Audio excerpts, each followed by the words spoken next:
Term plan मधला तिसरा आणि सगळ्यात जास्त आवडीच्या टॉपिकवर बोलणार आहोत, तो म्हणजे युलिप टर्म और ज्यालाच म्हणतात टर्म प्लस SIP.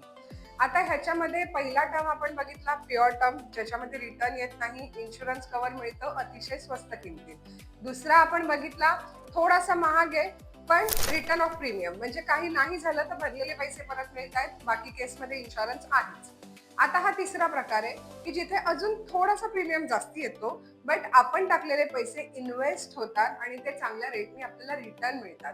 म्हणजे जर काही झालं, नॅचरल डेथ मध्येही तुम्हाला सम एश्युर्ड मिळतंय, ऍक्सिडेंटल डेथ मध्ये डबल मिळतंय आणि जिवंत राहिलो तरीही चांगली अमाऊंट रिटर्न मिळते. म्हणजेच दोन्ही केसमध्ये विन विन सिच्युएशन असते. फॉर एक्झाम्पल, जर माझं वय 30 आहे आणि 50 लाखाचा इन्शुरन्स आपण घेतोय, फक्त महिना 5,000 रुपये भरावे लागतात. महिना 5,000 रुपये भरून in case of natural death, नैसर्गिक मृत्यूमध्ये 50 लाख, ऍक्सिडेंटली जर डेथ झाली तर 1 करोड रुपये, आणि ऍक्सिडेंट झालाय पण मृत्यू नाही झाला, परमनंटली अपंगत्व आहे, त्या केसमध्येही तुम्हाला हवं तर तुम्ही लमसम 50 लाख घेऊ शकता किंवा महिना 50,000 असे 10 वर्षापर्यंत घेऊ शकता.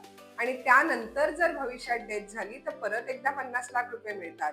आणि काहीच नाही झालं, प्रीमियम फक्त 10 वर्ष भरणार आहे, 10 वर्षात मी जे काही पैसे भरते ते माझी मॅच्युरिटी असणार आहे 75 पर्यंत, तेव्हा ते पैसे पुन्हा एकदा मला रिटर्न मिळत आहेत 50 लाख रुपये, ज्यात माझं म्हातारपण निघू शकते.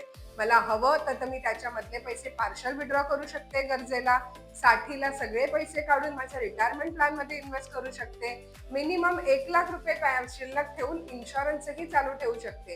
असे एक ना अनेक फायदे आहेत.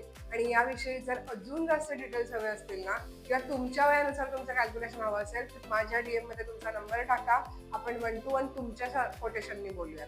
थँक्यू.